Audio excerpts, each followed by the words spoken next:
The microphone.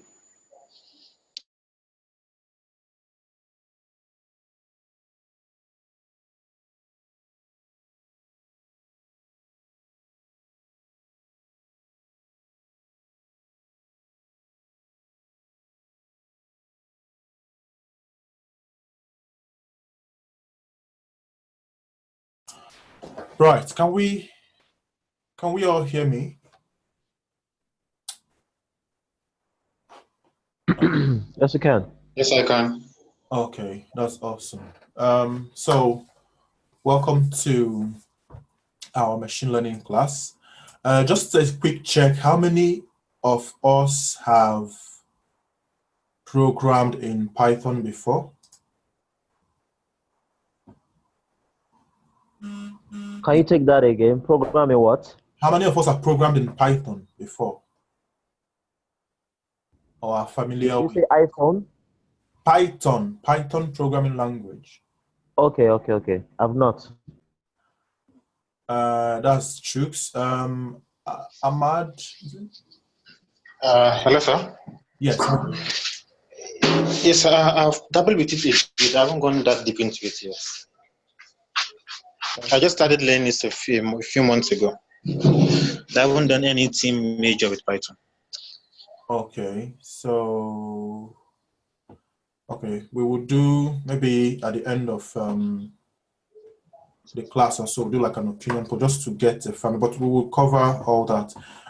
So before we start,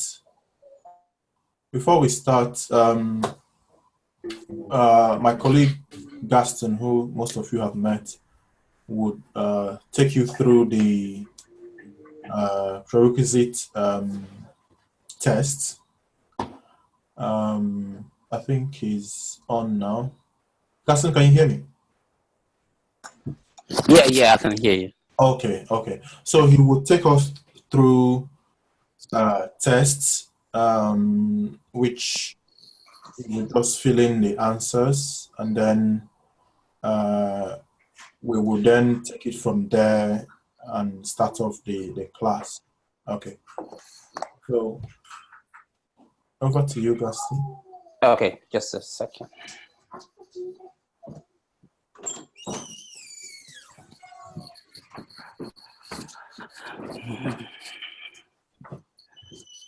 Just a second, I gotta go upstairs because sometimes.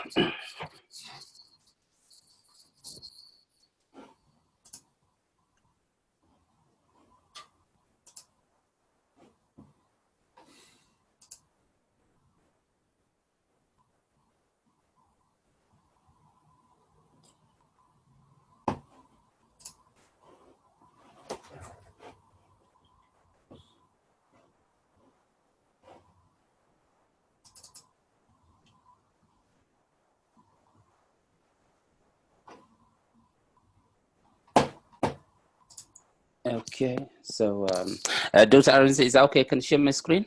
Oh, yes, you can. Okay.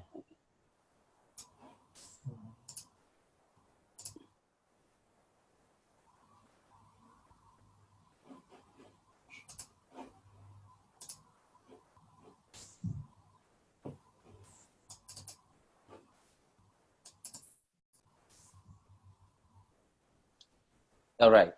Good evening, everybody. Most of you already know me. And as usual, we want to make this class available, access to everybody. So we decided to start from prerequisite, and these are actually the basis of data science anyway. So we don't want to assume and then take you through. That's the reason. So before we just want to have an idea where you are at so that we give you the best. So log into your Basecamp, and on the Basecamp you will see this.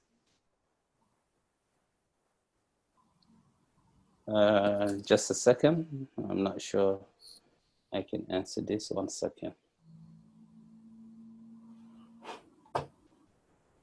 Maybe I should sign out as well. Okay.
Okay, sorry about that.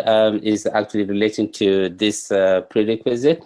So people are trying to log in and they cannot log in. So hopefully a couple of minutes, they should be okay to log in.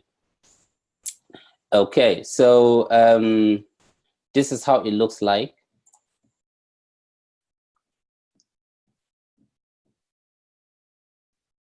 No, I need a question.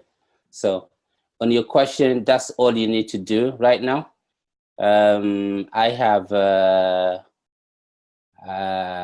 on your case where is red, something like that.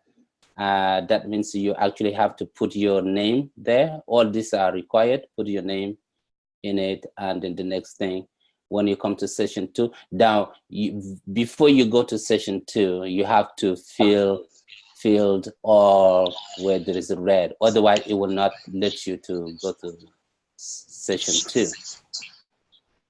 So session 1, just your name. And this is considered the following matrices. So you would have maybe write them down, but you don't need really to write them down, because once you pass on to the second session, you will show you like a back, that you can come backward as well. So session 2, these are the matrices and vectors that you will work on. And we say consider this following matrices and vectors. We have done matrix calculations, vectors calculations, all. So put your name, your email address, your telephone number, and then it will take you to session 2. In your case, you will see next.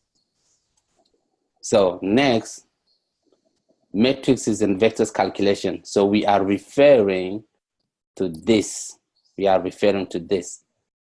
So in your case, you can click back and see them. So what we are asking you is just straightforward. What are the dimensions of the matrix product A, B? I mean, A times B. So if you do your multiplications, matrices and vectors multiplication, you are multiplying this by this. But all we want to know is the dimension. What is the dimension of A times B? So you're not really going to sit here, do your calculation, but you understand what is the dimension of this, what is the dimension of this, and then what is the time when you take A times B, what the dimension would be. And you're going to put your answer. So there are all these possible answers. One is only one answer. And then the next question is say, what are the dimensions of the matrix product BA? And then again, it's to do with when you understand dimensions, you already know them, and whether it is this one, or it is not defined, or is the other. And then the next question, what are the dimensions of the product AB? I mean, A times vector. A is a matrix and V is a vector. So you are still referring to this. So A, you're taking this A matrix and you are multiplying with this. All we are asking is actually the dimension. So you know what is the dimension of this matrix and what is the dimension of this vector and the outcome. So you are interested on the outcome dimensions.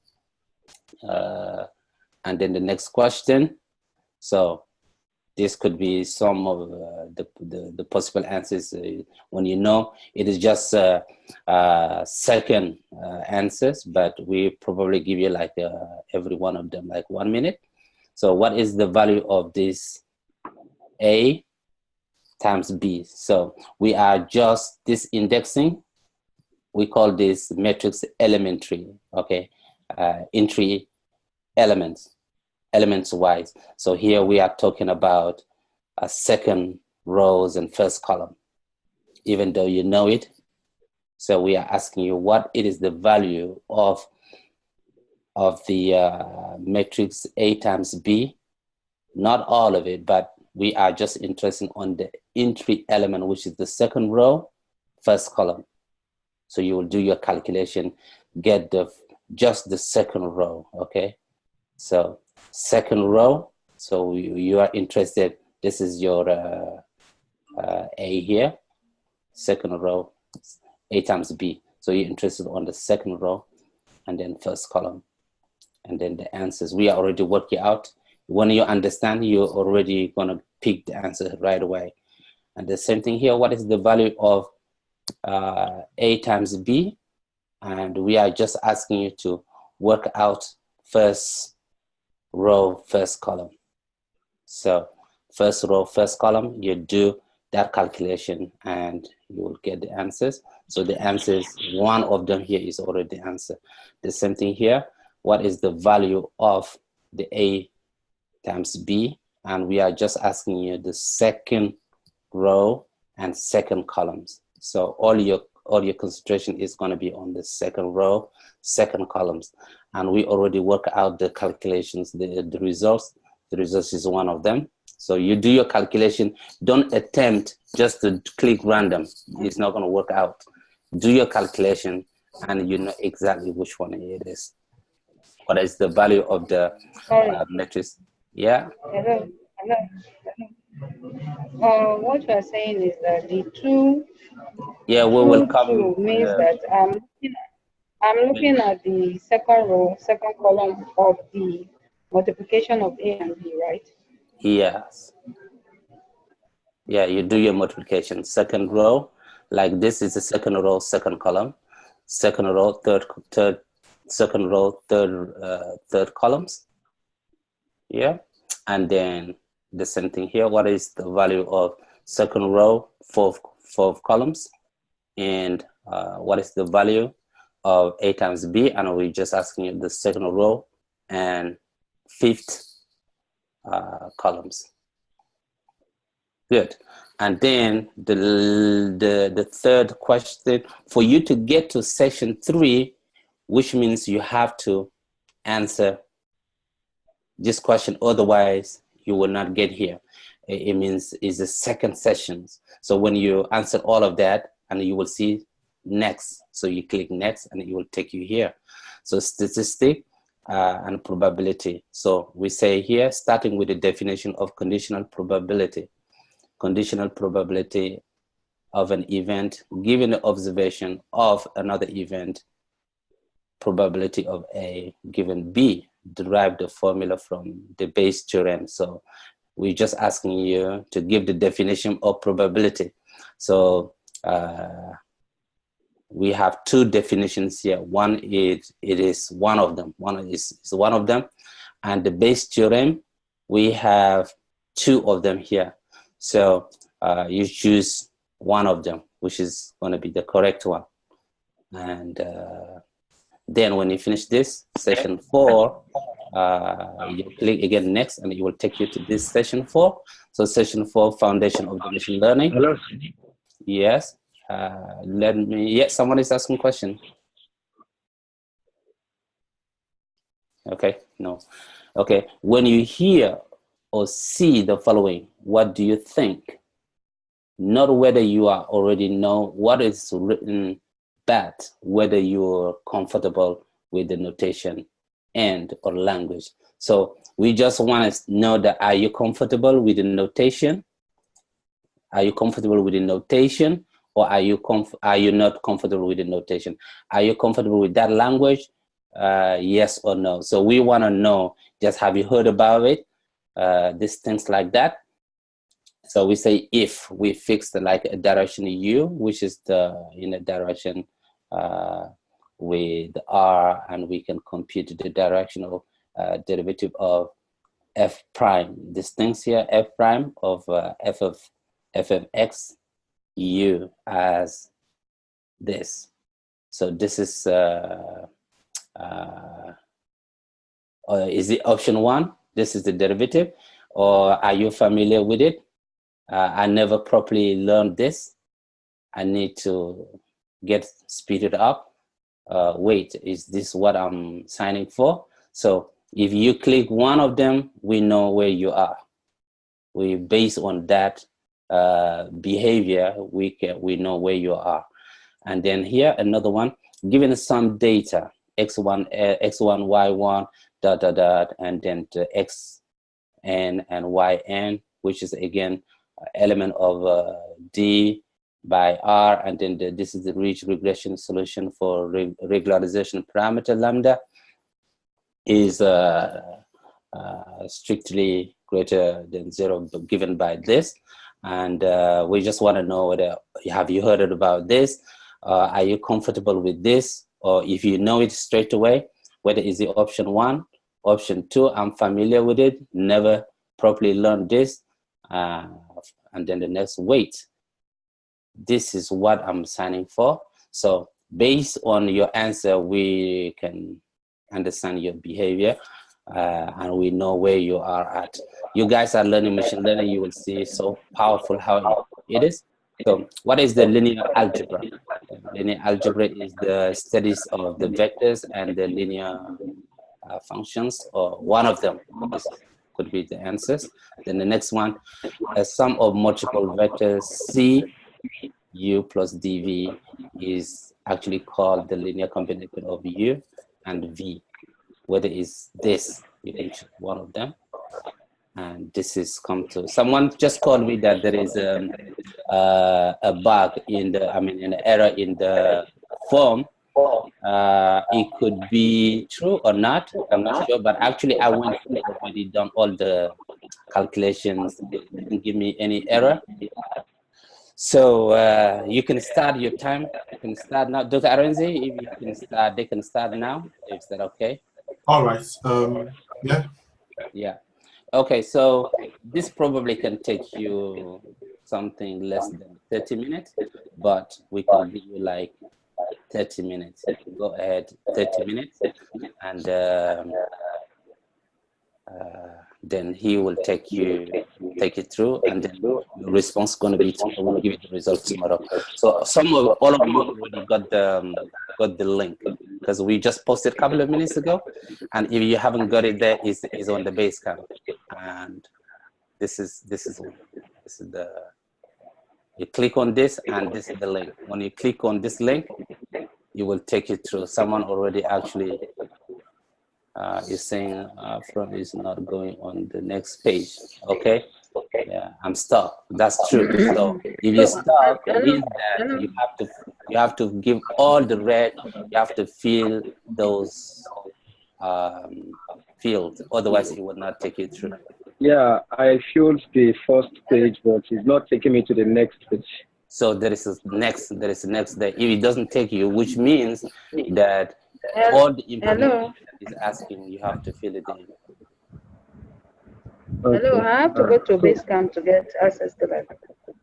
The base Hello? camp. Yeah, the base camp. I have to go to You can check your I have to email. go to Is in your Basecamp Check email. your to email. access. Go to your email. I have You it to have my access to email. your email. You can just go to your email, please, and it's on your email. Can we start now? Yes, Hello. go ahead. Go ahead, and then when you finish, just click submit. Okay, all right. Thank you. Thank you. Hello, Gaston. Yes, go ahead. Yeah, I missed Sunday's class. I don't know if I should still go ahead with the test. Yeah, go ahead with the test. Go ahead with test. That doesn't Okay. mean that we want trying to put you off. No, we're gonna go back. We just want to see where you are at. That's Okay. all. Okay, no problem. Yeah. No problem then. Thank you. Thanks. Any question? Any question? We are still here. I'm still here. Dr. Adams is here. So let us know where you are, and then we can help you with it. So I don't want to distract you, but if I pull that same URL and just trying to see it, okay. So I can drop it anywhere here and drop that URL outside completely. Yeah. Okay, it's pulling this information. That's right. So this is how it's gonna go. So you're going to put all the information, otherwise it will not let you go through it.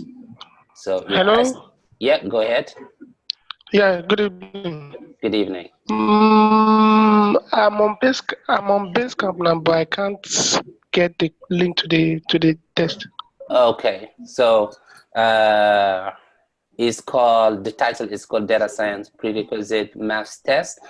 So it's on the big data analytics. Oh, okay. Yeah, otherwise I just gonna drop these things here for you, maybe, but we want you to get used to this platform, because this platform, yeah. So just go here, I'm gonna click on project, and is under this big data analytics. So Big if I data click analytics, yeah, when I click on it, go straight and look for discussion. Okay. So discussion here, and on the discussion there is a discussion called hasn't already interacted with it. He already started. Okay. Yeah. All right. Thank you very much. You're welcome.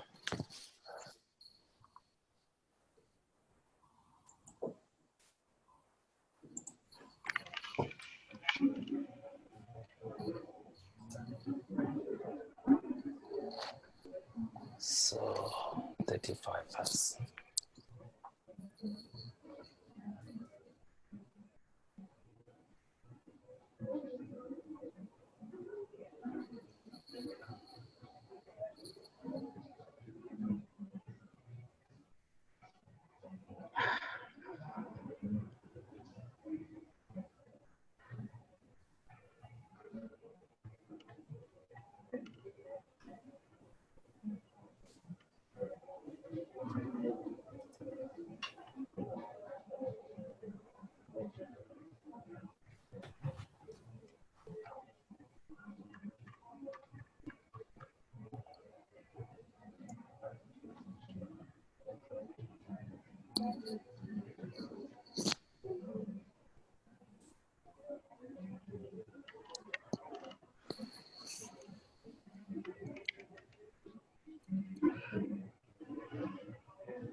Ebenezer, you were able to get through. I'm glad you're able to get through.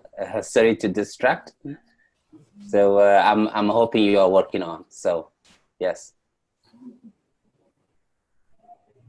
I'm working on it. I'm able to get through. Awesome. Good.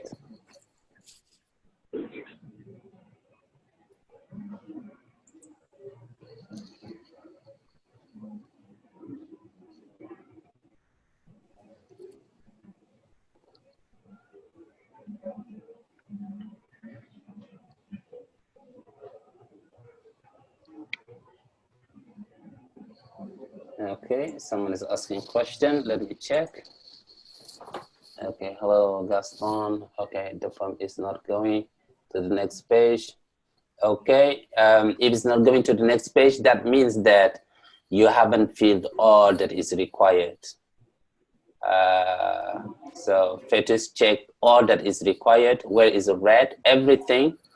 Whether is your name, what is your last name, what is your email, what is your telephone number. If one of them is missing, it will not take you through the next page. Your last name. Yeah, so Ahmed is saying he's having the same problem. So I'm also having the same problem. It's not letting me to go to the next page, and I filled the first page.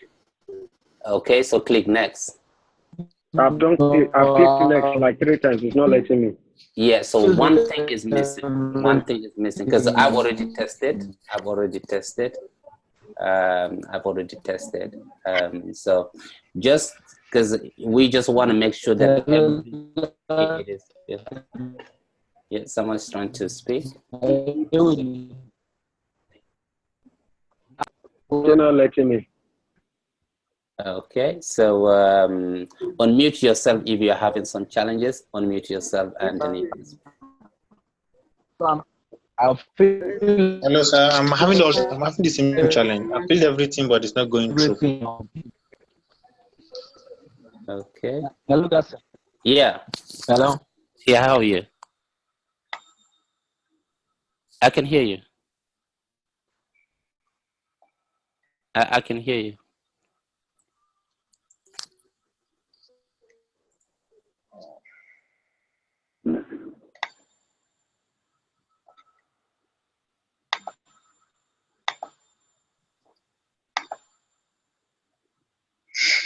So first name, if I come here and I put like first name, let me do it live so that you can see here. It's asking me my first name. I'm going to put my first name. Hello, Mr. Gapson. Yeah.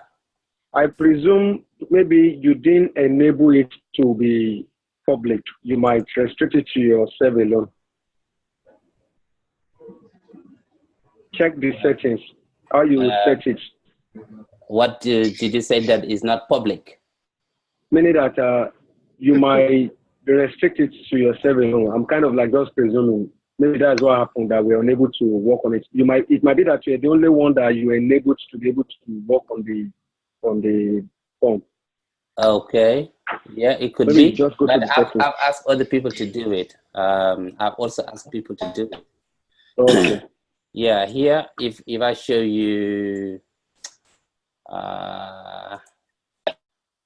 if I close this, you can see here 2 responses. So I actually asked 2 people to test as well. You can see here responses. But I'd be right. I've asked other people to test it as well. But I'm going to stop sharing my screen because you already have the form. And someone said something that I have to make it public. Something like that. Let me just check it. Excuse me. There's 2 other people that I've asked to test it. They've already tested, and then I've checked the results. It's okay. But let me check.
Okay, so Anthony is saying the same thing, that he cannot go to the next page, but it's surprisingly, two people got to the end. I'm not sure, because I've checked the results. Everyone, two people got to the end. So I can't also get in myself. I tried it. It's not working from my end as well. Let me quickly explain how I did it so that probably you can confirm if something went wrong. Okay, yeah, go ahead. Now, first speak. and last name. Yeah. The first one is first and last name. I put Ebenezer Abolari. Yes. And the second line is email, where you put Arinze Akutekwe at Gmail. So I put Ebenezer for 2001 at gmail.com. Yes. Then the third column, the third one is telephone number, and I put my name, my phone number to be 08056542275. Yeah. After which I clicked on next. Yeah. And it's not letting me to go to the next page.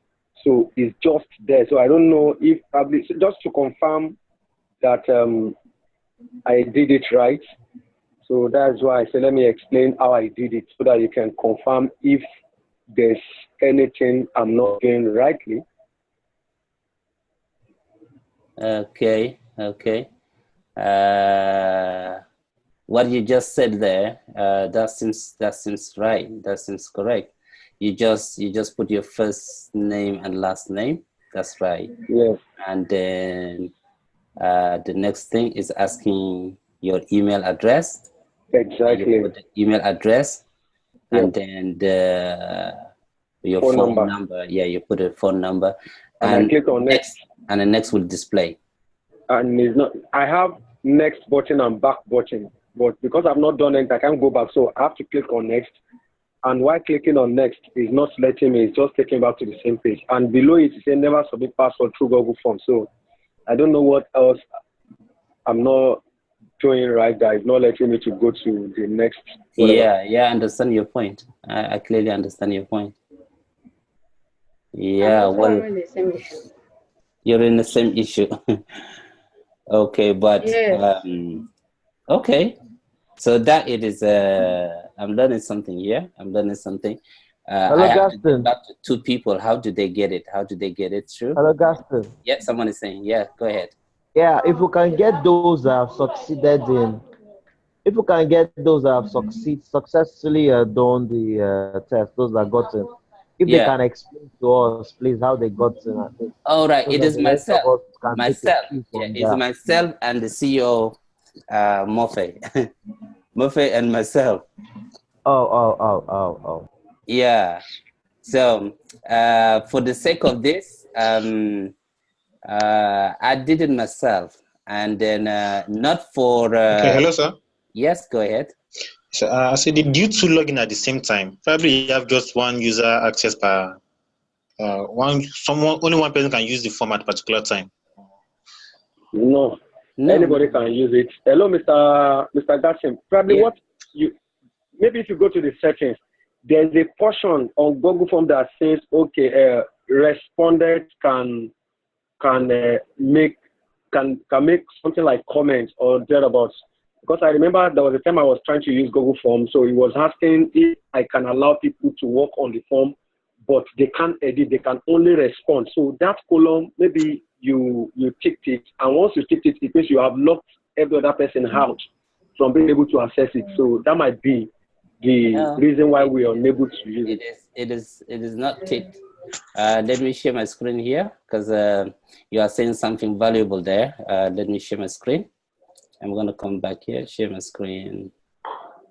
Okay, just a second. Let me share my screen and then share screen. Yeah. Someone is speaking. It was Ebenezer. Yes, sir. Ebenezer. Okay, so can you see my screen right now? Yes, I can see it. Yeah, so if I go on the setting that you're talking about here, okay. And the setting here. Settings, yes. Yeah, so I click on setting. See, I didn't check anything. Okay, edit after submit, no. Yeah. This summary, no. Link to one response. No. Collect address, require sign in. Okay, go back. Let me see that. Go back. Let me check something, sir. Yeah, this is just a general, and then you check this, then you're done. Yeah. Then click on, scroll up. I want to check something, sir. Okay, on the settings still. Yes. No, not the settings. There's a preview. Okay. No. I think it should be on the settings. It's gonna give you the same thing. It's gonna give you exactly. Yeah. Exactly. I think. And this is just to do with logo, and this Yes, is the the you want to view. send it now. So How do you want to send it? And then you want to send it email. You want to just get the URL. So I got the URL just from here. Yes, I know. Things that you are saying are valuable, so I should listen. So get the URL. I don't want like this ugly URL, and I want a shortened one. And this is what I got, a shortened, and this is what you got. Wow. Yeah. So you can see the setting here, and not that I want not to stay on the back end and tell you that it's correct, but I'm showing here. So 2 people who have done it. Yeah. Exactly. If I open it now, you want to see all the results. No, don't show it to us. Don't show it to us. So I have done it myself, and I asked also Mofe to do it. Okay. Sorry, Mr. What about that icon after TCR data science prep? The second one that looks like star. Click on it. Let's see if this one here. Can do... No, close to the CC resource at the top. At the top of the questions, there's a one that looks like star. This one? Come to the left. No, come to the left. The next one. Preview? No. To the left. Come to the close to the one that looks like a folder. Exactly. Yeah. Yeah, that one. No, the one you've just. That one. Yes. Okay, 1 second. Click on it. Let's see. So I am here. You not this one, but you want this one here? Yes. Click on it. Let's see if we allow us. This is just like a star. You want to just make a star or something. But everything is fine. So I'm wondering why we're unable to. How many people are able to move to the next step? Nobody so far besides yourself. I'm not able to. Yeah. Hello, I can't. I'm quite stuck. I'm stuck. Okay. Hello, Mr. Gaston. Yeah, I can hear you. Go ahead. Yeah, I'm stuck on the Basecamp homepage. I can only see DX Wakanda and GDPR. I can't find the latest one you are working on, sir. Okay. So who is speaking, please? This Bello. Okay. Yes. That means that I have to add you here. That means you're not being added. Bello, yeah. Bello, you are in now. You are in the thing. Oh, okay. Thank you very much. You're welcome. Okay. All your point. I'm taking your point. I'm taking your the things that you're saying. But I don't. It is. Yeah, Dustin. Yeah. If nobody. Can we take it another time? It's taking so much time. Yeah, then we can. We'll come back to it tomorrow. Okay. All right. Okay, we problem. can proceed. So actually, we go like 5 minutes. This all right. So you can carry on. Thank you. You're welcome. Okay. Thank you very much. Right, we will do that tomorrow. We will sort it out between tonight and tomorrow morning, and hopefully everyone should be able to sign in and work on it. It's all right, an important requirement. So, but right now, I want us to go on our Basecamp, and we can see how many people here have installed and configured the Jupyter Notebook. I've only installed, I've not configured. I have done that on my laptop, but it's not with me now. I'm only with my phone. I left it over the weekend in the office, so I installed it. Okay, so everyone in this class doesn't yet have Jupyter Notebook, right? I have it on my system, but I'm not with my system tonight. I don't have it yet, sir. I also don't have it yet. Okay. Also, I don't have it also. Anthony here. Okay, some people have, some people don't have it. All right. So what we're going to do, let's walk through the initial steps of the installation. So if you go to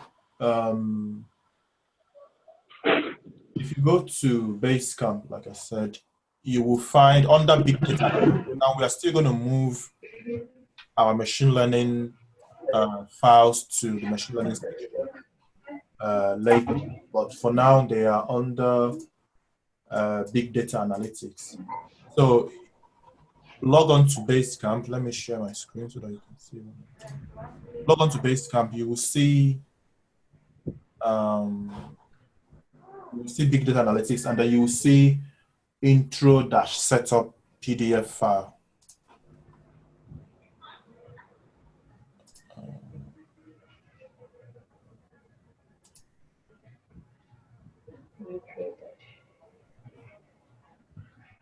Mr. Rinze? Okay. Mr. Rinze? Can you see my screen? Yes. I can see your screen. Yes, we can. Yes. So click on this file, and let's walk through. That was a bit fast, sir. Can you take it again, please? Just click on this file. Okay, on the Basecamp. Yeah. Right? Under Big Data Analytics.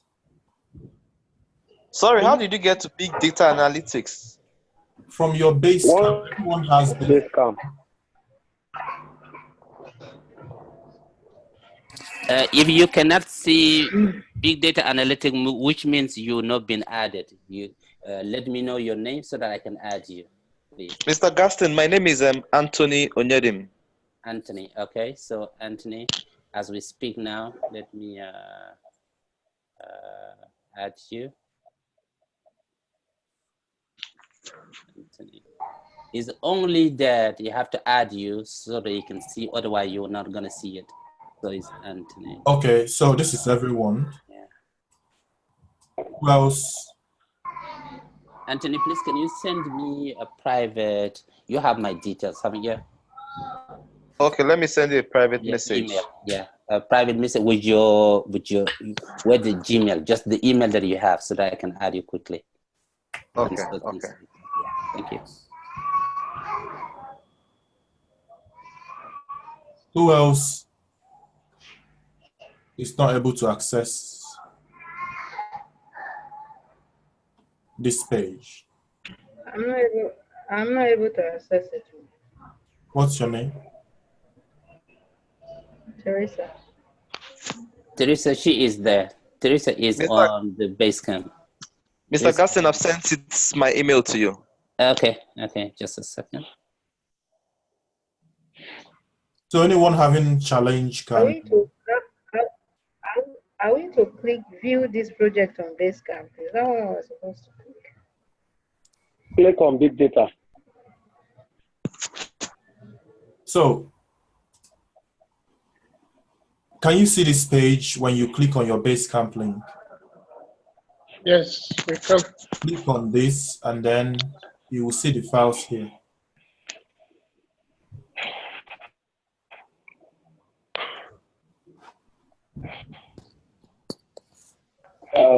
The file is TCR Python. Okay. This one here. Okay. So we want to set up your system before we go on to the Python section. Is everyone here? I've not gotten there. No. I've not gotten there also. I'm still waiting for Mr. Gaston. Okay. Yeah, Anthony, you are in. Just check your email and accept the invitation.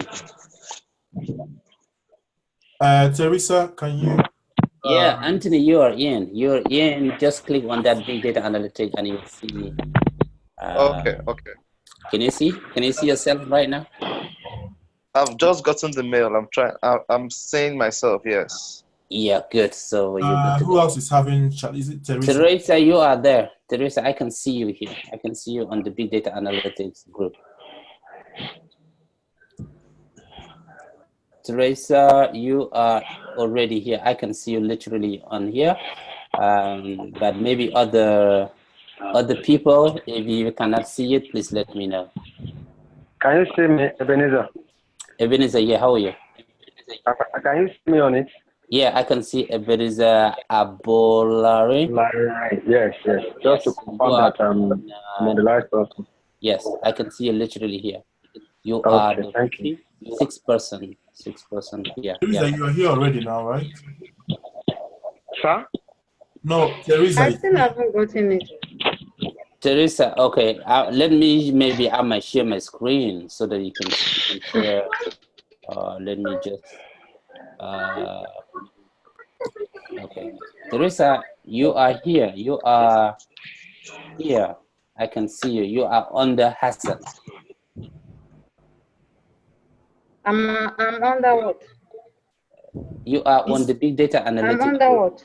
You are on the big data analytic group. Okay. So click on it. You can see something called big data analytics on the base camp. What on the base camp? Yes. I don't know why I can't see this thing that you're saying. Don't you have Basecamp link? Which one do you not have? Don't you have a link? That's what I'm checking. The only thing I can see here is you have been added to big data analytics projects on Basecamp.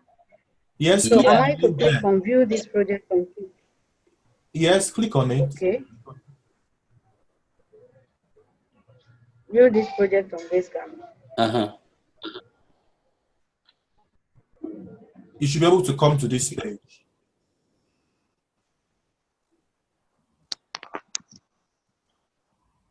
I'm good then. Are you here now? Not yet, but you can continue. Yeah, just click on that, click on it and just type like invite. Click on the invite there. Invite people, yes. Click on that, please. And type Teresa. You can, yes, keep scrolling. She's there, yeah. She's there now. Yeah. She is there, but she did not accept the invitation. When it's like that, she did not accept the invitation. So she would not see it. Oh, I didn't know I said the. Yeah, so the invitation means that when we send that, you got to go into your Gmail account and the invitation is there. So all you need to do it is to accept the invitation. I'm going to send it again so that you will be on the top of your page or your inbox. But I'm going to go now and say, Teresa, oh, yeah. So you're in. There's no need to change it again or send it again. You actually have clicked it. You can see that thing. You can see that group. So that could be just one-on-one. Get back to me and okay, Teresa, get back to Gaston. Okay, so for those that are here, just click on this intro setup. And then let's walk through our installation. Now, if you don't have Anaconda, you can go to their website and download Anaconda. So basically, you want to right-click on open on a new tab so that while it's downloading, you can do other things. Currently, the version here is 3.7. So you click on this 64-bit. I suppose our computers are 64-bit. But if your computer is 32-bit, you click on the 32-bit version. Let's just check our... So for those of us on Windows 10,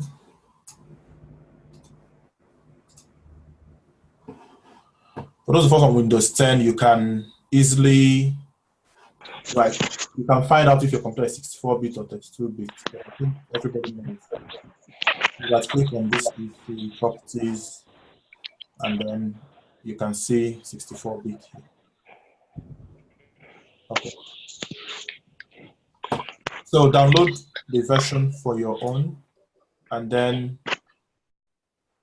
we'll run the installer. Just click on the installation. Click next until you get to. So let me just confirm how many people are following so far.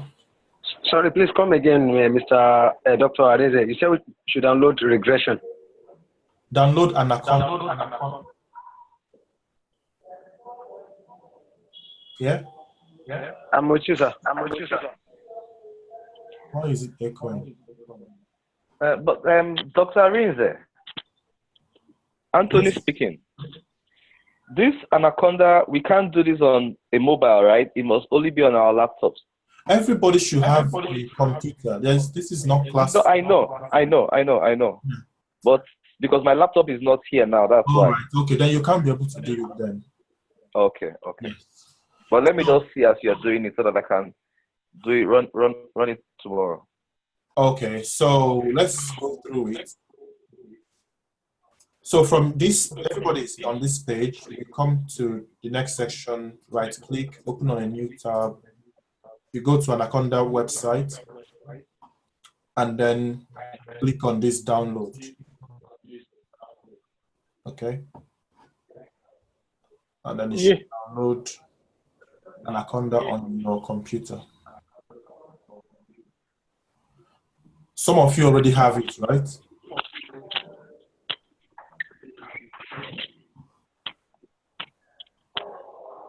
So when it's finished downloading, then we can go ahead to install it.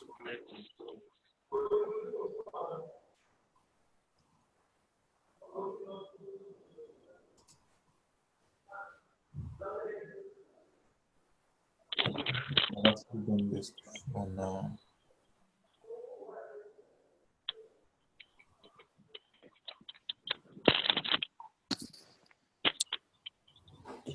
So, how many people have downloaded Anaconda? Or how many have not downloaded Anaconda?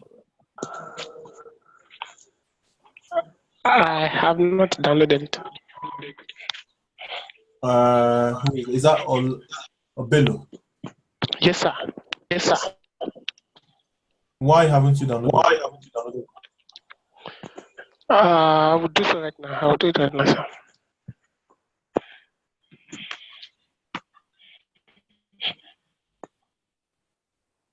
I haven't downloaded it also. You have downloaded it? No, I've not downloaded it, Ahmad. Okay. Why? Is it taking time or? Yes, sir, it's taking time. I'm planning to do it later at night. I think when network is a bit better. All right. Okay. For those of us that have it, so we have this file. So you can follow this file to just install it. It's not difficult. Okay. Now, my own is almost done. I already have it on my computer. So I'm just going to walk you through. When you finish downloading it, you click on the file. So I'm going to click on it soon.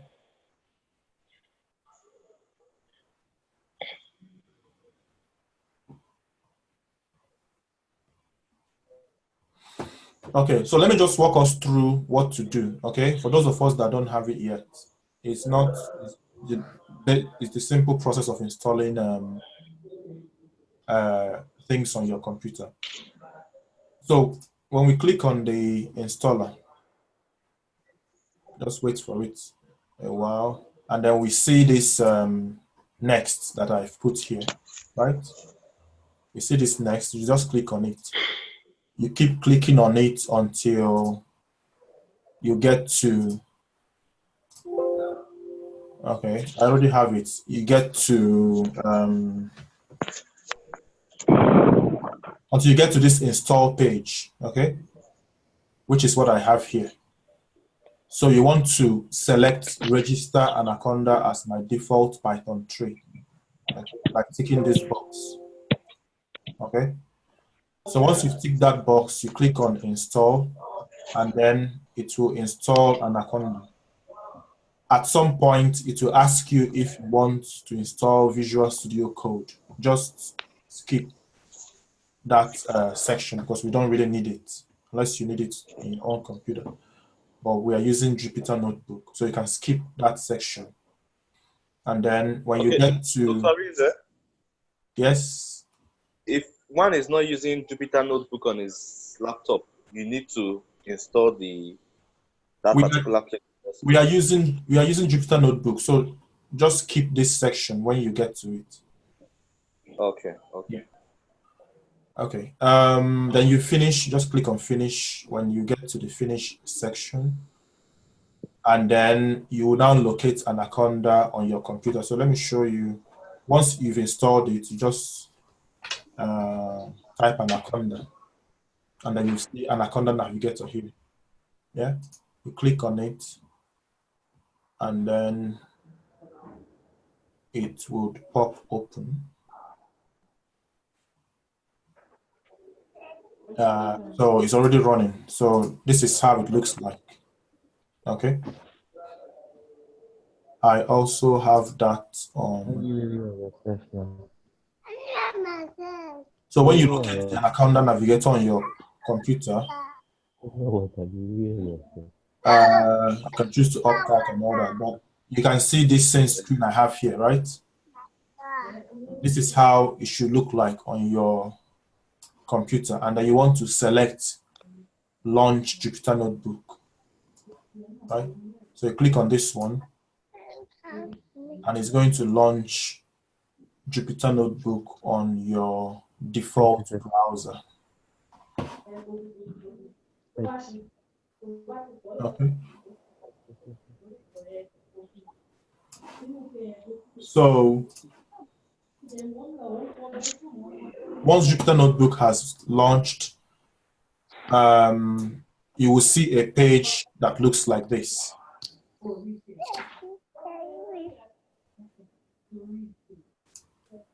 You will see a page that looks like, let me show. Okay.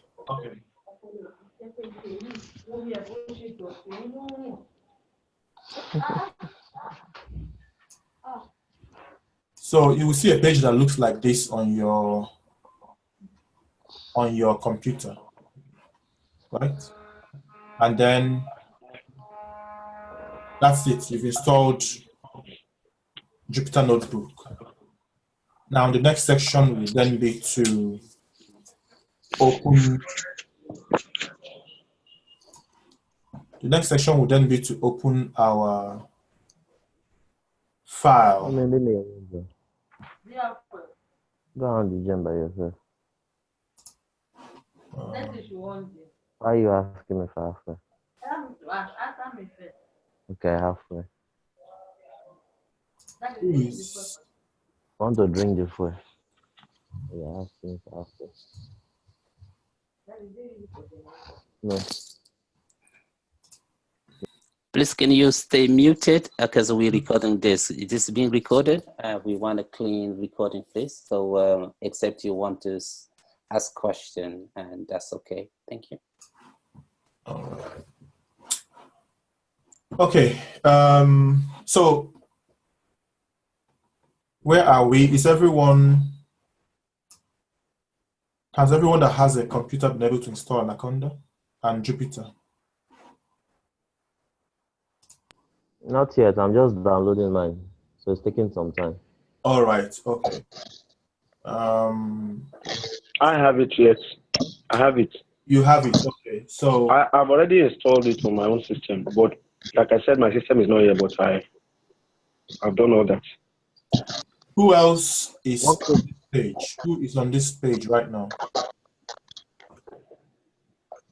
I've been able to install it, sir. Okay. Are you on this? Can you see this page? Not yet. No. Okay. When you've installed it, just go to Anaconda Navigator like this. Yeah, and open it, and then you will see this page. When you get to this page, you can click on Launch to launch Jupyter Notebook. Once you've launched it, you will see localhost :8888/3. Then you'll be able to browse your file system. Okay. So within here, you can make a folder called machine learning for your machine learning class. This is where we'll put in all our files and data and notebook and all that. So you can make this folder in yours. So I'm going to create, you go to new folder, and then when you click on it, it first of all gives you an untitled folder. So you can select that untitled folder and click on rename. And you can call it TCRT underscore machine learning. TCRT underscore machine learning. You click on rename.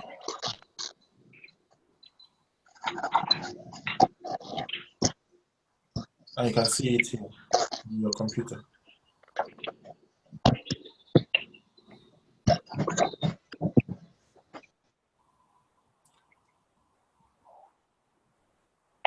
Are we all here? Yes, sir. All right, okay. So once we've made a folder like this, then the next section, the next thing will then be to download the file from Basecamp. So we can go back to our Basecamp and download the section 1 that we have. We'll go back to your Basecamp here, and we can see this TCRT Python section 1 dot IPython notebook.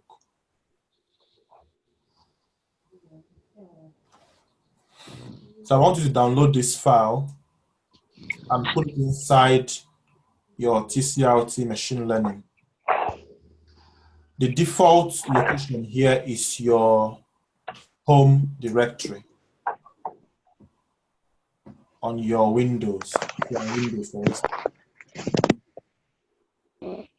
Sorry, Doctor, please, how did you move the downloaded document into the file created on the Jupyter notebook? From your own computer. So when you've downloaded, where is the file?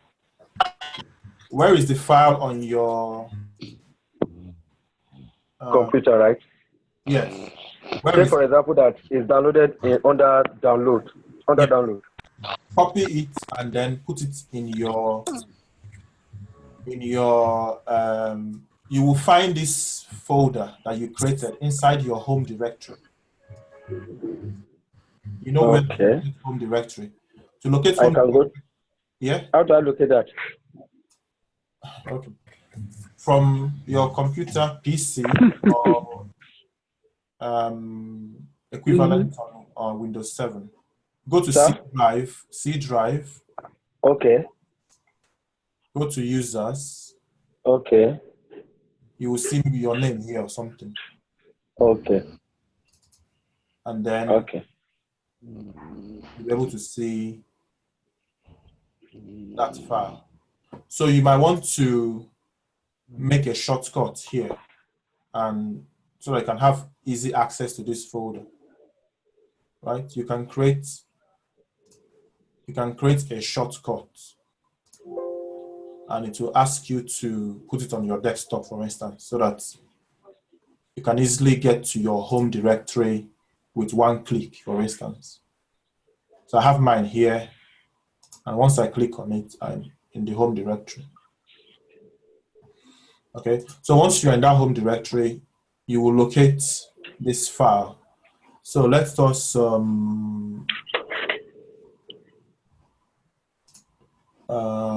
where we saw this thing. Let's we'll download this file, and then let's locate the file. We copy it or cut it and then put it. Hello. Yes. Hello. Yes. Hello.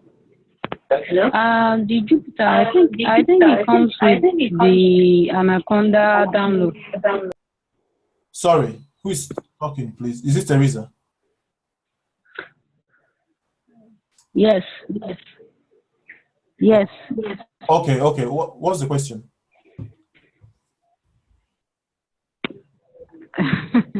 The Jupyter, I think it comes with the Anaconda download. Yes, Jupyter comes with Anaconda, yes. The Jupyter notebook. The Jupyter. So why are we doing all this? So now that you've installed, Jupyter, download this file and open it with Jupyter. Have you opened this? Which file? Okay. Download this section, TCRT Python section 1 from Basecamp under Big Data Analytics. Okay. Download it and then locate it where you have your Jupyter. Right? So when you've downloaded it, just copy it and put it where you have your machine learning section. Paste it there. And you will be able, you'll be able to open it. They're very dull. Just drag the class back. Is everyone? Hello, sir. Hello, sir. Yes. Yes, Maya speaking. My Jupyter notebook is opening as a script, not the way yours is opening. Have you downloaded it in your computer? Yes, I have. Yes. Where is it right now? Right now is in my listed among my apps, like my program. It should be your drive now. Sorry? Okay, so I've been able to open it, sir. Okay. Yeah. Thank you. Okay, that's great. So we can see something like this, right? Who else are we missing?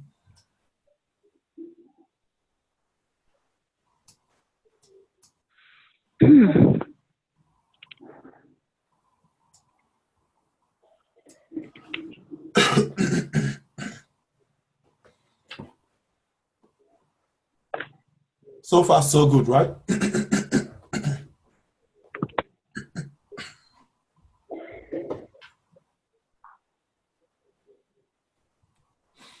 Are we all here? Okay. Yes, we can continue. All right. So we can do some few. Hello, Dr. Arize. Yes.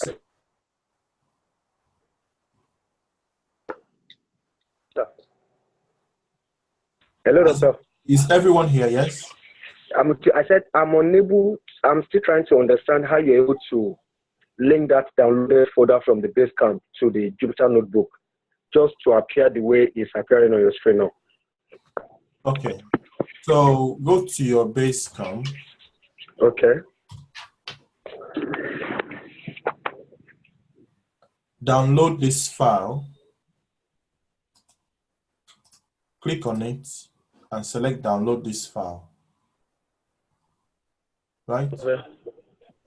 And then once you've downloaded it, copy it to your home directory.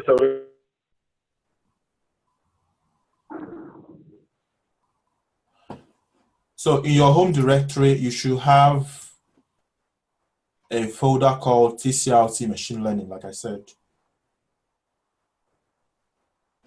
Okay. Are you with me so far?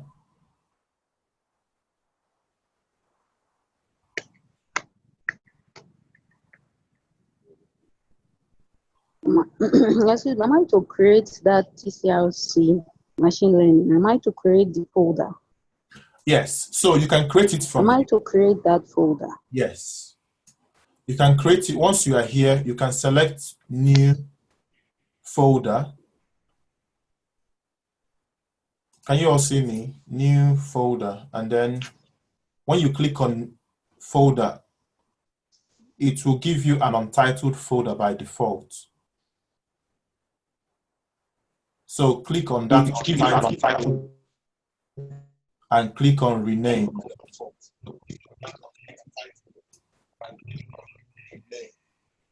And then you call it TCRT.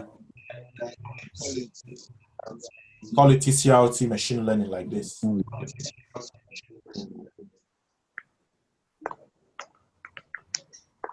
Is that clear so far? Yes. So we then paste the copied file inside, right?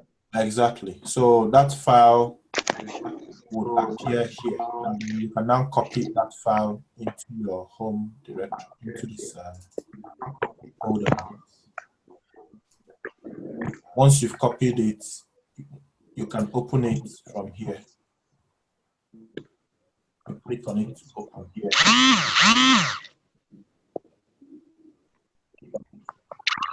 Okay, so everyone is here, right? Let's move on. So most of us, some of us have been programming with Python before.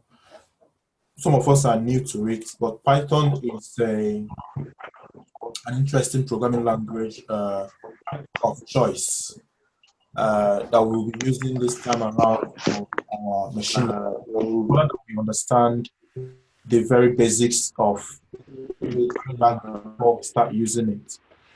So between this week and next week, maybe the upper one as well, we would do Python and initial data analysis, and then we would start using it more for our machine learning class. So this is just basically introduction. It's not going to cover everything, but to give those that don't have any idea of Python an idea of Python, because that's what we'll be using to import data, do analytics on it, do plotting and all that. Okay. So let's start off with numbers in Python. There are different number types in Python: integers, floating point numbers, complex numbers, etc. Okay, but we are mostly interested in integers and floating point numbers.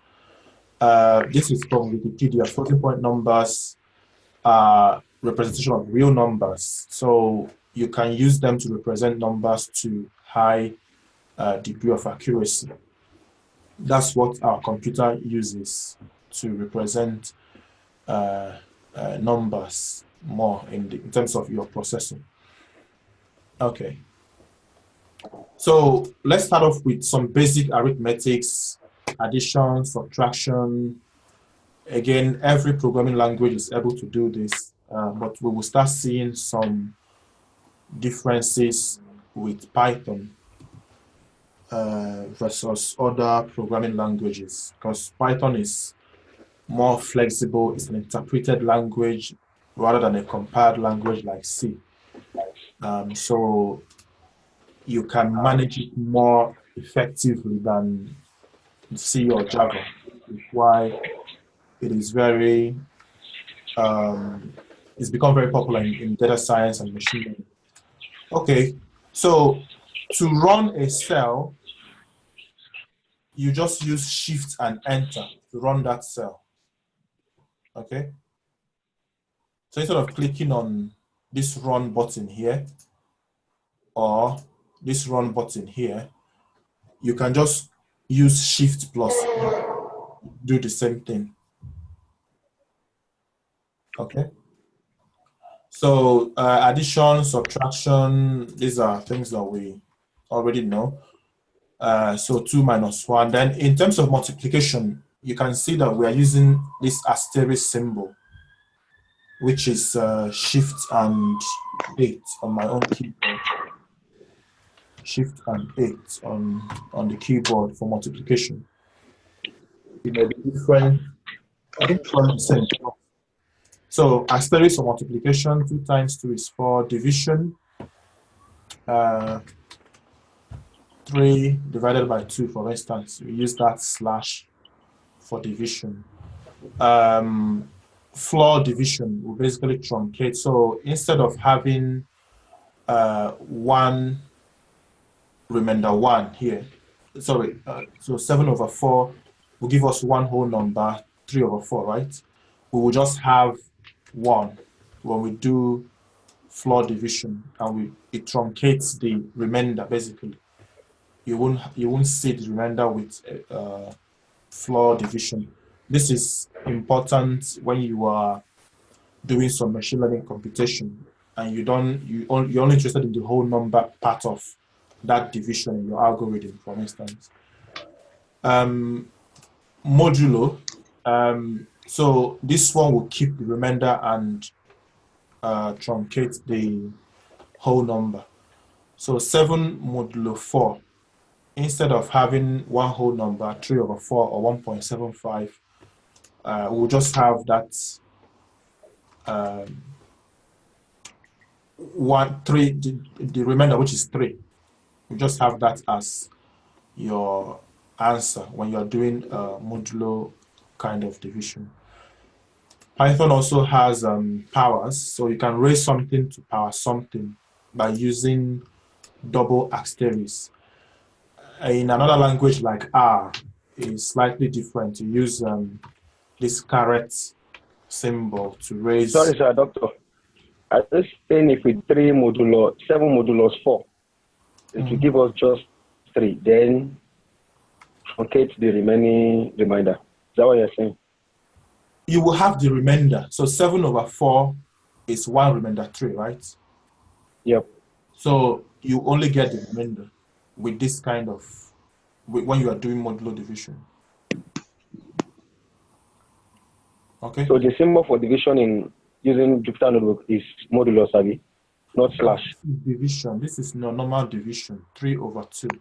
This is okay. These are things we would have, well, seen sometime in our secondary school, for instance. Okay, modulo division. You are interested in. You are interested in the. You are interested in just the remainder. Okay. Okay. So remainder after division is called modulo. Okay. All right. So let's continue. Raising something to power. You can raise something to power in Python using double multiplication sign. So here we are doing 2 raised to power 3, which will give us 8. 2 raised to power 4 will give us 16. 2 raised to power 5. I prefer to use Shift and Enter, like I said. Let me write it.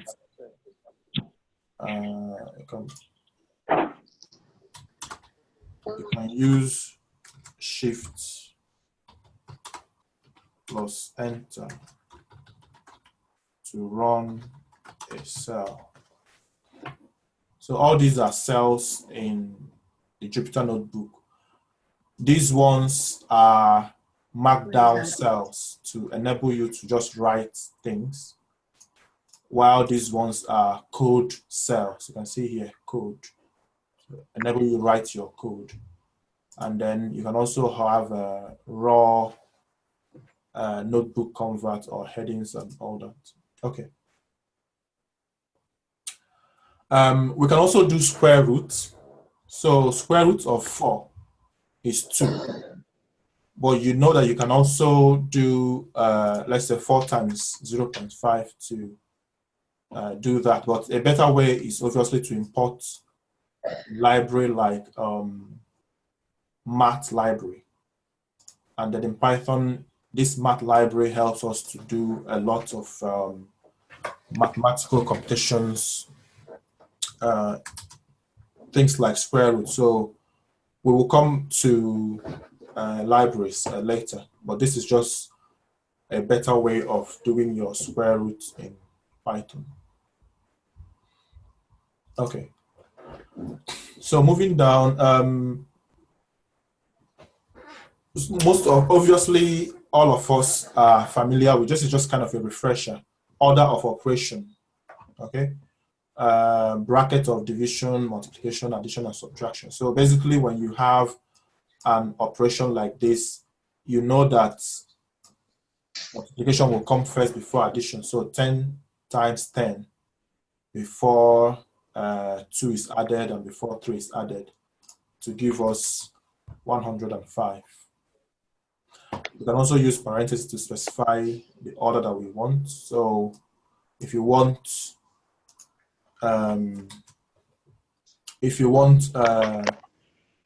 2 plus 10, which is 12 times 10 plus 3, which is 13. So when we multiply that together, we will get 156. In Python, we can assign labels to our variables. So let's say, for instance, C can take the value of 6. We use the equal sign. In a language like R, we use something different, something that looks like this. But in Python, we just use the equal sign to assign a value to a certain object. So in this case, call it C, and C is an object that has been assigned the number 6. So C equals 6 will hold that value of 6, and then we can, let's say, perform addition on that object. So our current C is holding the value of 6, and we can just add it to itself. So for instance, C plus C, which would mean 6 plus 6. The 6 is in memory. Added to itself will give us 12. We can also reassign that C to something else. So for instance, here we are reassigning it to 4. And so C is going to now take the value of 4. As you can see, when you assign something, it doesn't show when you run it by default. But if you want to show that thing, you can either call that thing by just typing out the value of that object, not just typing out that object, and it will return the value, or you can print out that object. Okay, so a few rules for creating variables. Your variable name cannot start with a number, so we can't say I don't know, we can't say 5 is equal to 4, something like that. So that's not going to work, or maybe you want to do 4 underscore something something. Your variable names cannot start with a number. There can be no spaces. So instead, you have to use underscore. So you can't say C or D space something, and then you want to assign 4 or 5 to it. That will not work. You cannot use these symbols. There's no. Okay, for your variable assignment. So just avoid these symbols, the caret symbols or the pipe, brackets, and all that, plus sign. Best practice to use the standard PEP 8. Is that a question?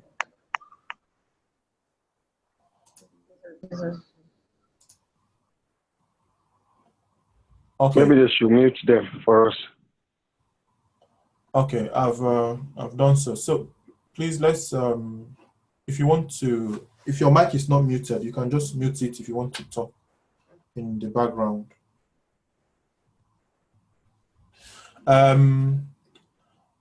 So Python recommends a certain standard for naming your variables. So we can see more information on this website. Okay, guidelines for a style guide for Python coding. But in general, we use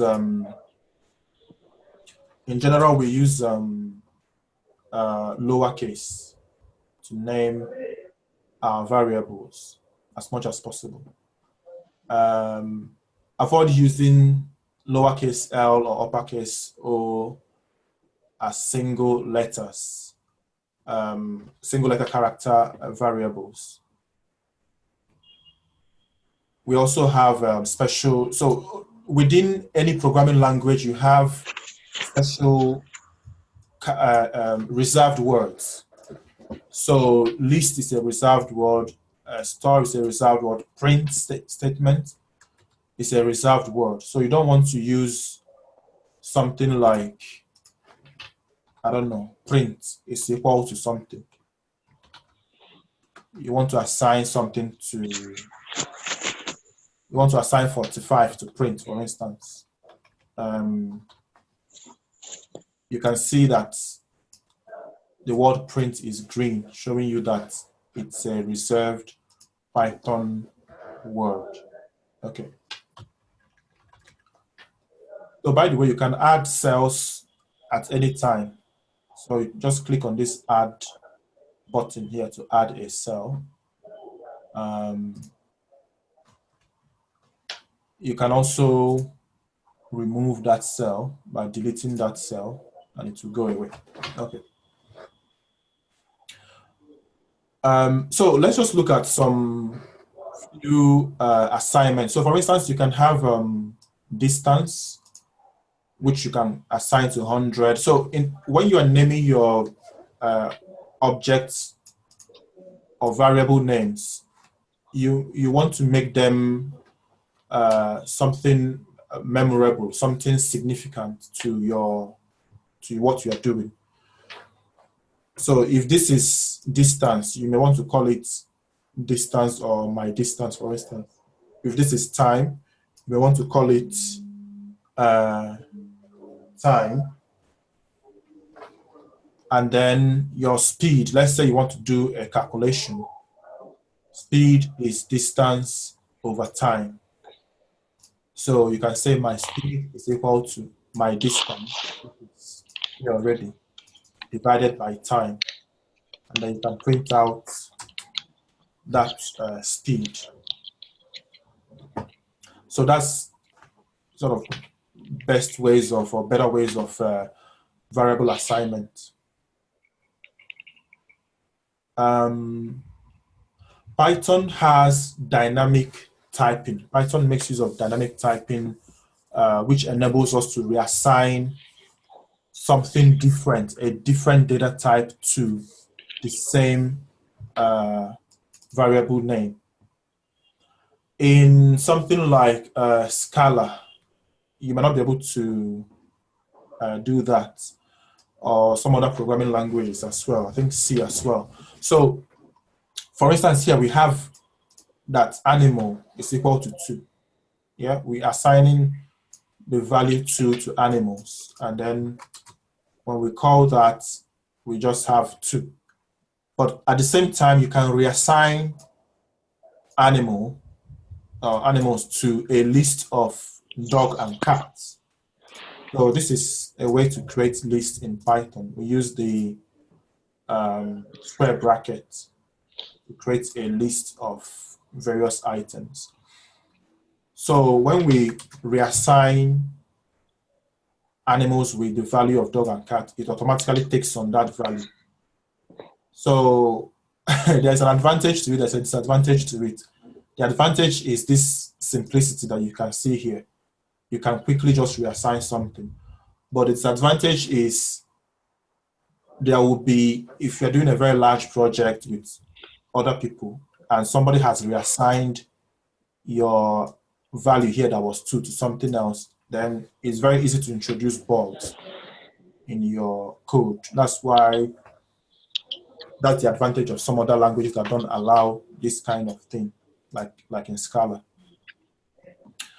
But it's just for simplicity. So Python is really simple and sort of user-friendly, understandable. You can do a lot of things easily that you can't do with other languages.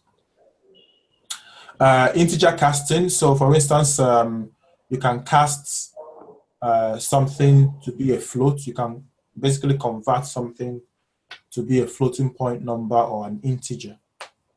So we can print out, let's say, 2 divided by 3, or we can assign float. We can cast this result as a floating point number using the float keyword.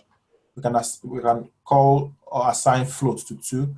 We can do the same for just 3. We can do the same for just this section, 2 over 3.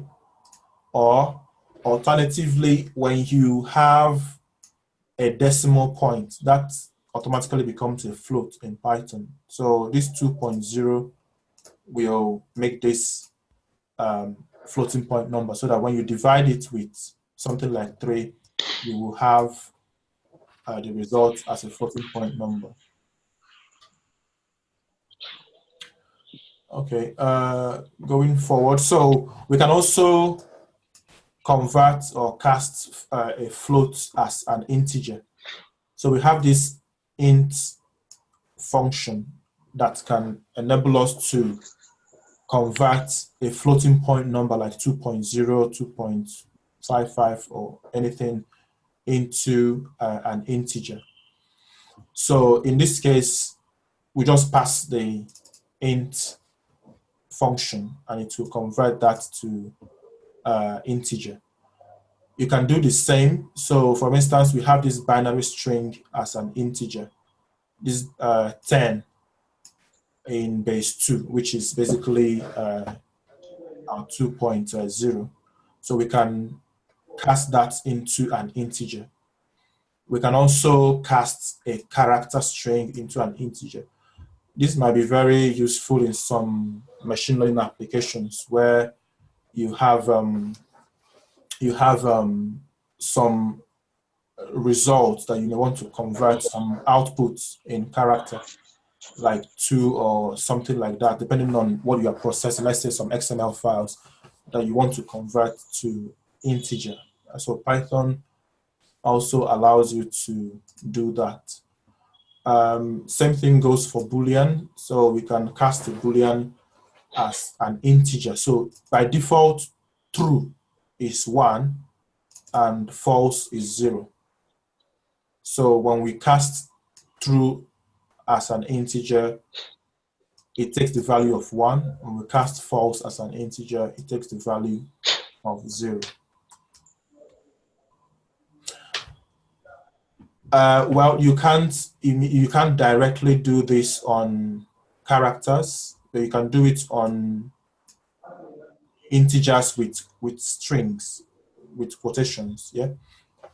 But you cannot cast 2, for instance, or THREE3 into an integer, so it's going to give you an error.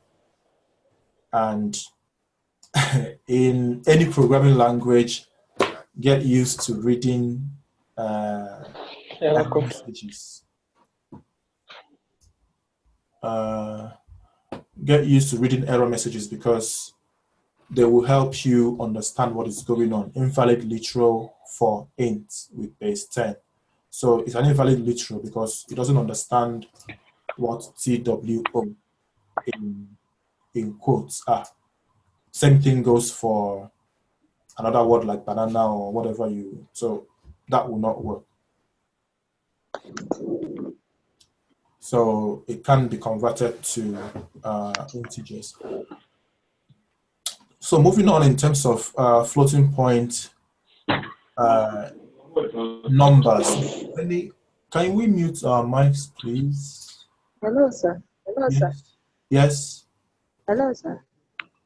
Yes, I can hear you. Can I crave your indulgence? Yes. My phone battery is flat. It's going off now. So that's just what I want to tell you. So where can I get the recording of this? Where can I get the recorded version of this? I think it's been recorded, so we will send out a link after. Okay. We'll send a link. Okay, because my battery is down. It's off. It's off now. All right. Okay. All right.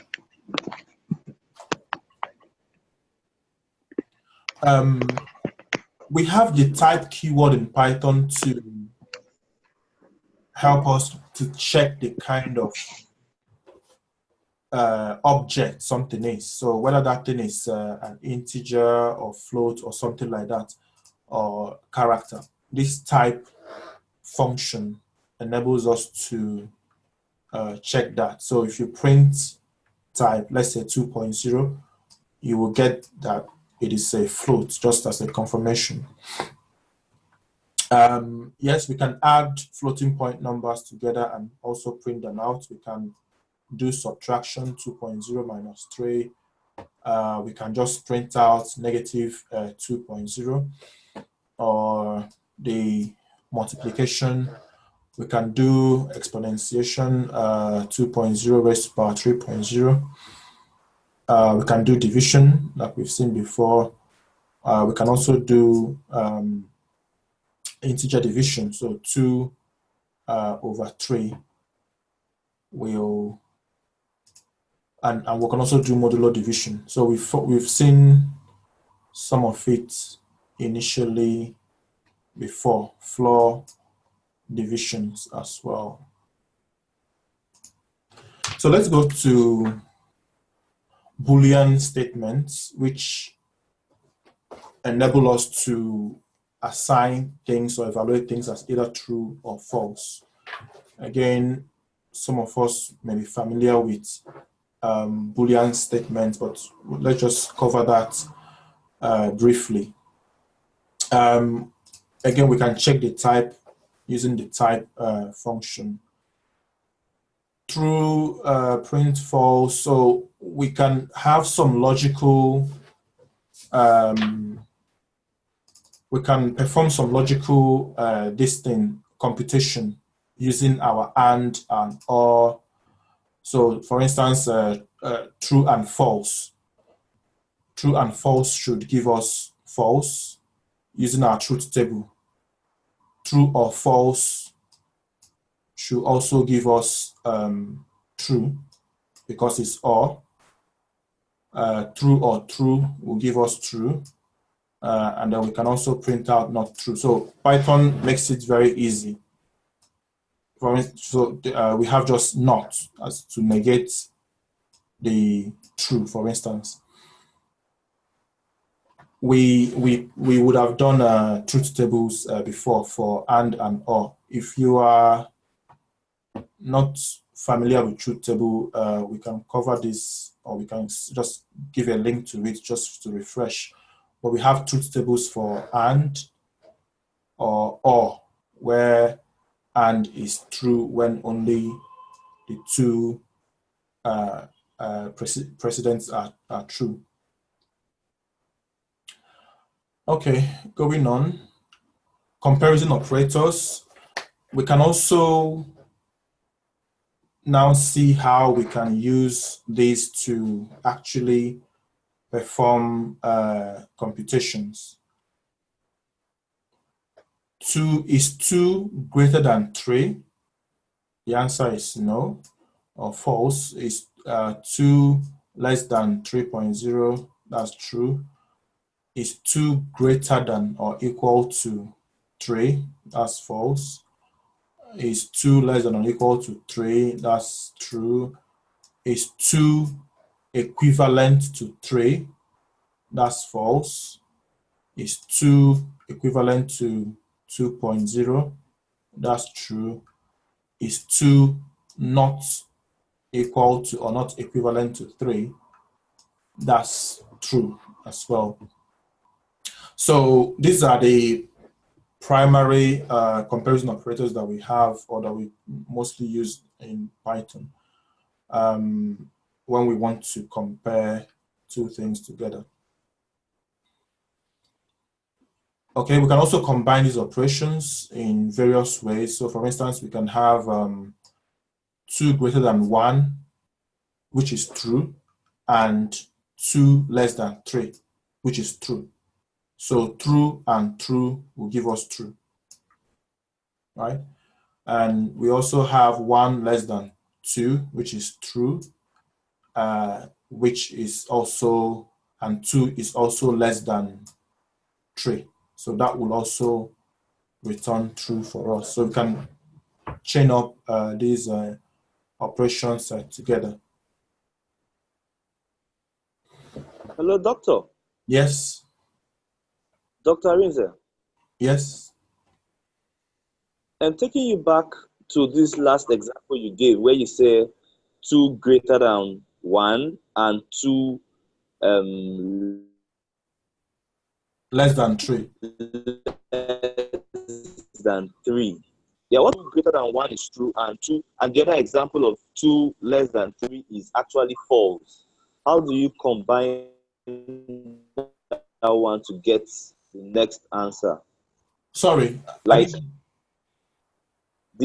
where your cursor is right now, you are saying 2 is greater than 1. That's a true statement. And now you are saying 4 is no. You are saying 1 is greater than 3, which is false. 2 is less than 3. That's in your example. Yes. In your example. Okay. But I'm saying, what if the second example is false? The second statement is false. Then it will be false now. You can try it. Okay. Yeah. So you're saying 2 greater than 1 and 1, which is true. 1 greater than 4, right? Yes, something like that. 1 is false. So true and false will give us false. Okay, it just automatically brings it to false. Yes, because the truth value for true and false will give you false. The truth table. Okay. Yeah. Okay. Okay. Okay. Thanks. Right. Okay. Any more questions? Okay, let's continue.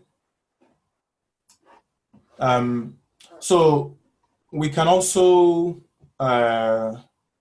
combine these operations with, let's say, modular residue operations together with equivalence operations. So for instance, we can check whether 16 is even. So is the remainder of 16 divided by 2 equivalent to 0? So that's what this statement is saying. This is modulo division that we've seen before. So 16 divided by 2. The remainder, is it equivalent to 0? Of course, that is true because the remainder is 0. So this is how we can check if something is, we can combine something to test for whether something is odd or even and all that. 17 is the remainder of 17 over 2 equivalent to 0. 17 over 2, we know 1 will be remaining. So that should give us 8 remainder 1. So 1 is not equivalent to 0. So that gives us false. 16 over 2, again, there's no remainder. So this is asking, is 16 is the remainder of 16 over 2 equivalent to 1? That is false because there is no remainder. And is the remainder of 17 over 2 equivalent to 1? 17 over 2 is 8, remainder 1. So that should give us true because 1 is equivalent to 1. So that tells us that this is an odd number, and this one here is an even number. Okay, we can also cast Booleans as integers or floats. So for instance, let's say we have a true. We've seen this earlier. We can cast true into an integer and we'll get 1. We can cast print true equivalent to 1. So is true equivalent to 1? So that will return true because the integer value of true is 1. Int false, so the integer casting of Boolean false is 0. And is false equivalent to 0. So that should give us true because the integer value for false is 0. Some of these operations are not possible in many other programming languages, but Python makes it very easy to combine and compare things that are not the same in an easier way. Okay, we can count up numbers of statements which evaluated to true. Okay. Okay, so let's see. 2 less than 3, that is true. 5 less than or equal to 7, so that is true. 5 is less than 7 plus 2 greater than 20, this is false. The remainder of 10 over 2, so 10 over 2 is 5, remainder 0. So this is true. And then 11 over 2 is the remainder equal to 0. So that's false because this is 5, remainder 1. So we have 3 things that are true: 1, 2, and 3. So we can add them together and you get 3. There are 3 values or expressions here that are true, and we can add them together and get the results.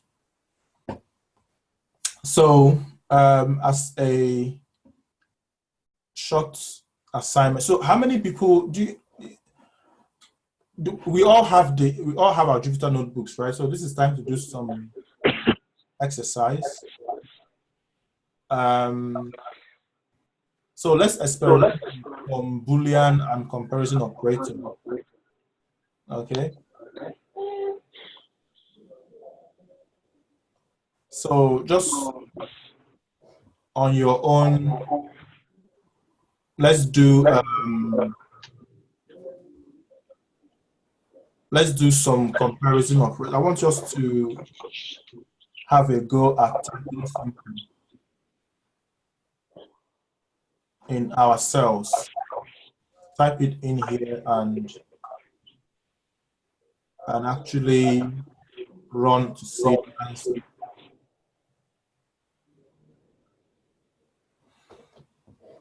Okay, I'm sure we've done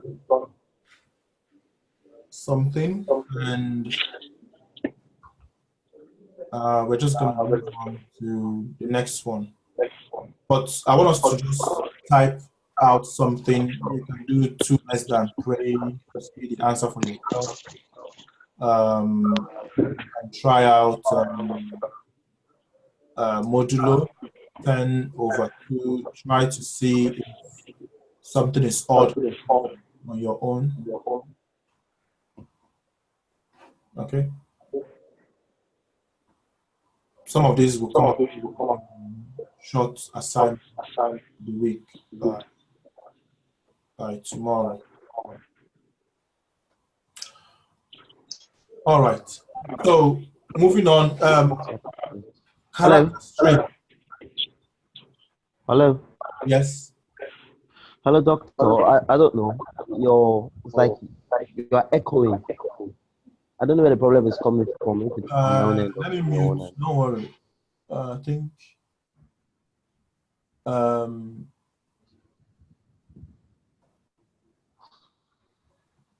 Hello.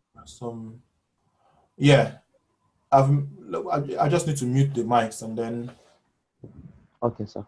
Everyone should be able to. Okay. So moving on to characters or character strings. Basically to store textual information, and then we normally use Sorry, sir. The reason why I actually spoke up was because I know you gave an assignment, so I didn't really get the details of the assignment. This is just a short exercise. Is this one, right? Yeah, that particular one, yes. Yes. So here, take some time to just do something, experiment with Boolean and comparison operators, just like we've seen in the examples here, to practice, okay? This is a short exercise. This is not yet an assignment.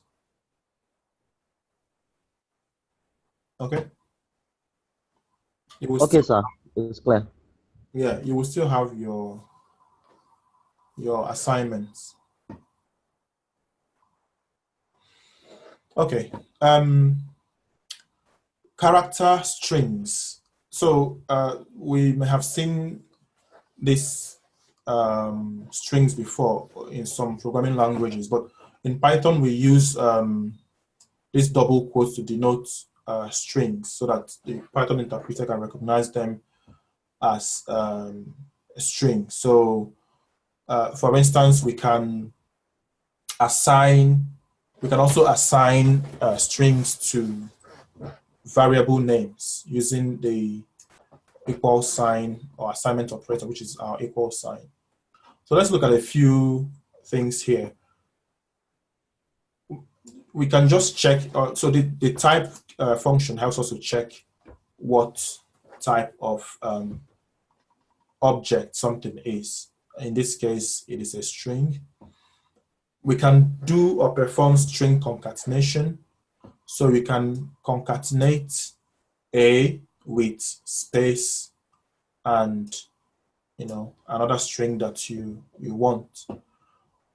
Funny enough, in Python you can actually use multiplication sign to repeat a string operation. In many languages that's not possible. That you have a separate repeat function if you want to do this kind of thing. But in Python it's just so easy. You can multiply this string LA by 5, and you actually get LA in 5 places. So those are the flexibilities of Python, which is quite important in sort of string processing, because you can do a lot of things with it in terms of string processing. Let's look at some string indexing as well. Let's say we have a string called hello world. We can get the length of the string using the len function. Okay. We can get the length of the string using the len function, and we can use, so when you have your string, let me just run this cell. Let's say we have our string here, S. Our string is hello world. You can get the first element. Now, for those of us that don't know, Python starts indexing at 0. So the first element is actually index 0, which will give us H. R and some other programming languages will start with 1. But in Python and I think C and some others, it starts with 0.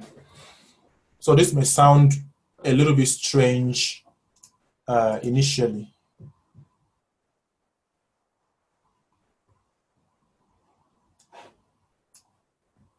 Okay. So actually, our class is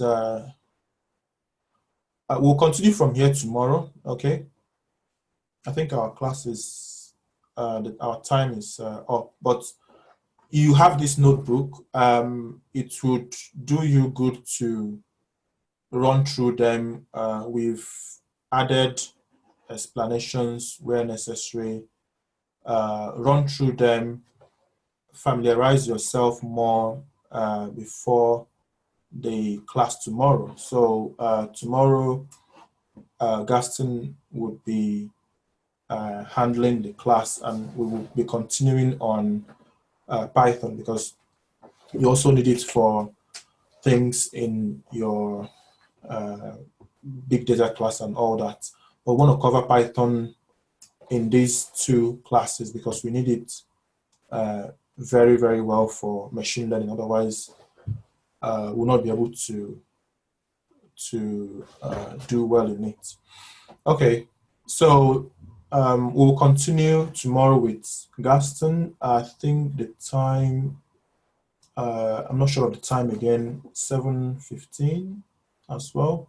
But you will communicate the time to us for tomorrow.